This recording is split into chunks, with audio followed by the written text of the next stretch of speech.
Hey guys, तपाईहरुलाई फेरि पनि स्वागत छ मेरो विशु भ्लगमा। आज चाहिँ म यहाँ झांग्री बस्ने ठाउँमा आएको छु। म कहाँ छु भनेर जान्नको लागि सीको एप डाउनलोड गरौ। हैन के गाइस, हल्का मजा गरेको। यो चाहिँ हाम्रो गाउँमै बसिरहेको छन् झांग्री चाहिँ हाम्रो बाजे नै हुनुहुन्छ। अनि घरको सबै जानु भएको थियो, म एक्लै घरमा हुनको कारणले पनि म पनि आएको छु आज। त्यहाँ जाने बित्तिकै चल्ला किनेर ल्या भन्नुहुन्छ भिनाजुहरुले, अनि चल्ला किन्न जान्छौँ हामी। अनि वहाँ गएको त बाजे काम नलाइसक्नु भयो रहेछ। अनि एकछिनपछि 20 नम्बर बाजेले लट्ठी चिरेर यहाँ ध्वजाहरू बाँधेर रेडी पार्नुहुन्छ। खै के पो बनाउनु भएको हो यो। मैले न्यू आइडी खोलेको धेरैलाई तपाईहरुलाई थाहा छैन, त्यही भएर त्यो आइडीमा चाहिँ फलो गरिदिनु होला। नाम चाहिँ विशु भ्लगर छ, म ट्याग पनि गर्दैछु। अनि मेरो युट्युब च्यानलमा अस्ति भर्खरै चाहिँ 400 सब्स्क्राइबर कम्प्लिट भएको छ। म अब 1000 सब्स्क्राइबरको धेरै नजिक छु गाइस, त्यही भएर सब्स्क्राइब गरिदिनु होला। अनि अहिले चाहिँ यहाँ धनु हान्ने भन्नुभएको छ। मैले त सोचिरहेको थिएँ धनु भनेको धनुषले हान्ने भनेको, यो त लट्ठीलाई समात्ने रहेछ। बाजेले भन्नुहुन्थ्यो कि लट्ठी आफै हिँड्छ। अनि अहिले मेरो हातमा देख्न सक्नुहुन्छ वीर गोर्खालीको सान खुकुरी स्विट काट्दिन्छु।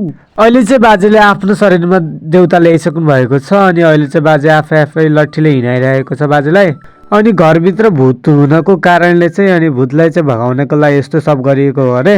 अनि भूतलाई सबै कोठाहरूबाट खेदिसकेपछि त्यसलाई चाहिँ डाँडा कटाउने रे। अनि त्यसपछि हामी सबै जान्छौँ बाजेको पछि।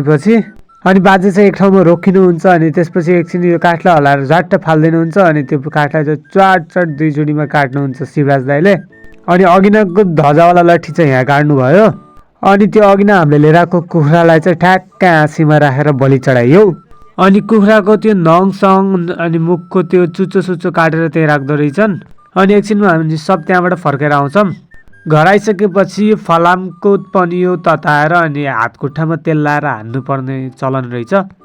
मलाई अहिलेसम्म चाहिँ दामी भनेको चाहिँ यही दामी लाग्यो कि यो सिन चाहिँ। एमा चाहिँ कोदोको पिठोले अनि त्यो जिङ्गारीमा हानेर झ्याम्म ठुलो आगो बाल्ने चाहिँ चलन रहेछ, दामी थियो के। अनि एकछिनमा चाहिँ आजको झांग्री बसेर सकिन्छ। अनि एकछिन चाहिँ हेराउने गर्छन्। अनि खानाहरू पनि बनाउनु लागिसक्नु भएको थियो। आई होप तपाईहरुलाई मेरो भ्लग राम्रो लाग्छ होला। अनि मेरो मिनी भ्लग यति नै थियो। By Manchester.